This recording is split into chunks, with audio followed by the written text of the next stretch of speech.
हम अपने भारतवासियों को अगर हम परम सुखी करना चाहते हैं तो केवल वस्तु और व्यवस्था से नहीं कर सकते। उनका बौद्धिक स्तर सुधरना चाहिए। आज हमारे समाज का बौद्धिक स्तर गिरता चला जा रहा है। बहुत चिंता का विषय है। हम सुविधाएं दे देंगे, हम विविध प्रकार की भोग सामग्रियां दे देंगे, लेकिन उनके हृदय की जो मलिनता है, जो हिंसात्मक वृत्ति है, जो अपवित्र बुद्धि है, ये जब तक ठीक नहीं होगी तब तक हमारा देश धार्मिक देश है। हमारे यहाँ धर्म की प्रधानता है। तो इसी बात को बार बार हम सबसे निवेदन करते हैं कि ये जो हमारी नई पीढ़ी है, इसी से हमारे राष्ट्र की रक्षा करने वाले प्रकट होते हैं। जो विद्यार्थी जन है, उन्हीं में कोई एमएलए बनता है, उन्हीं में कोई सांसद बनता है, उन्हीं में कोई मुख्यमंत्री बनता है, उन्हीं में कोई राष्ट्रपति या प्रधानमंत्री उन्हीं में अपने लोग भी सब थे। अब हमारी शिक्षा केवल आधुनिकता का स्वरूप लेती जाए और व्यभिचार प्रवृत्ति, व्यसन प्रवृत्ति, हिंसा प्रवृत्ति, ये नई पीढ़ी में देखकर बहुत असंतोष हृदय में होता है। इसीलिए कितनी भी शरीर में पीड़ा हो, हम प्रयास करते हैं जितने से जितने सामने हमारे भगवत स्वरूप जन आते हैं, पहले बुद्धि शुद्ध होनी चाहिए। मय्ये वो मन आदत्स्व मयि बुद्धिम निवेश है, तो निवशिष्यति मय्येव अत ऊर्ध्वम न संशया, तू मेरे में ही निवास करेगा, अर्थात भगवदानंद में। अविनाशी जीव कभी भोग विलास में तृप्त हो ही नहीं सकता। हम अगर अपने राष्ट्र की विशेष सेवा, तो हमारे धर्म का परिचय, जैसे आप जन करते हैं, धर्म का हमारा क्या स्वरूप है, हमारे जीवन का लक्ष्य क्या है। हमें जितना राम जी प्रिय हैं, कृष्ण जी प्रिय हैं, उतने ही भारत देश हमारे लिए प्रिय है। जैसे राम भक्त, कृष्ण भक्त, वैसे हमारे भारत देश का हर जन जन हमारा आदरणीय और पूजनीय। पर अब जो मानसिकताएं बन रही हैं, वो हमारे धर्म और हमारे देश के लिए लाभदायक नहीं होंगी। व्यसन का इतना बढ़ता स्वरूप, व्यभिचार का इतना बढ़ता स्वरूप, हिंसा का इतना बढ़ता स्वरूप, ये बहुत ही विपत्तिजनक है। अगर ये बढ़ता रहा तो हम विविध प्रकार की सुख सुविधाएं देने पर भी अपने देशवासियों को सुखी नहीं कर पाएंगे, क्योंकि सुख का स्वरूप विचार से होता है।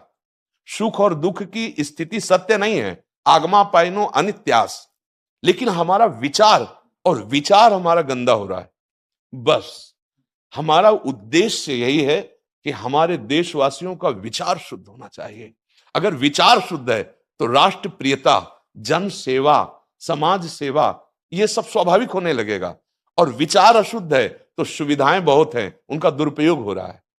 तो बस आप सबसे बड़े बड़े जो उपदेष्टा जन हैं, जो बड़े बड़े धर्म की रक्षा के लिए भगवान ने जिनको भेजा है, उन सबसे यही प्रार्थना है कि सब व्यवस्था करते हुए हमारे देशवासियों की बुद्धि अध्यात्म को समझे। बिना अध्यात्म को समझे दुख सुख की समानता बिना किए परम सुख का अनुभव हो ही नहीं सकता। इस मायाकृत भोग पदार्थों को भगवान ने दुख योनया कहा है। मानो एक बोर्ड लगा दिया, दुखालयम अशाश्वतम। और हम सब यही चाहते हैं कि लौकिक भोगों को भोगने से ही हमारा राष्ट्र सुखी हो जाएगा या हम सुखी हो जाएंगे। नहीं, लौकिक भोगों को पूजन सामग्री बना करके और साध्य सच्चिदानंद प्रभु को रखा जाए तो आनंद की उमंगन हो जाएगी। बहुत सुंदर मानव जीवन का स्वरूप है, जिसे देव दुर्लभ कहा गया। दुर्लभो मानुषो देहो, लेकिन क्या दुर्लभता शब्द स्पर्श रूप रस गंध इन्हीं विषय के भोगने की या इन्हीं सुविधाओं के लिए दुर्लभ कहा गया? दुर्लभ है किसी सच्चिदानंद सुख के लिए। और उस सुख को तो हम भूले हुए, एकदम बहते हुए शब्द स्पर्श रूप रस गंध के प्रवाह में चले जा रहे हैं और इसी को सौभाग्य समझ रहे हैं कि हमें सुख प्राप्त हो रहा है। नहीं, हम सबसे प्रार्थना करते हैं कि आप अपने धर्म को समझिए। आप अपने स्वा को जहां जहां स्थापित करते चले जा रहे हैं, आप उसे गंदा करते चले जा रहे हैं। मदिरा में, हिंसा में, द्यूत कीड़ा में, बेविचार में, इसे दोष नहीं समझा जा रहा आज। और हमारे शास्त्र और हमारा धर्म इसको निषेध करता है। कलयुग की स्थिति बताई गई है। छोटे छोटे बच्चे व्यसन करने में लग गए। आज स्कूली विद्यार्थी जिनको ब्रह्मचर्य से पुष्ट होना चाहिए, वो ब्रह्मचर्य नष्ट कर रहे हैं। ये बड़ा चिंता का विषय है।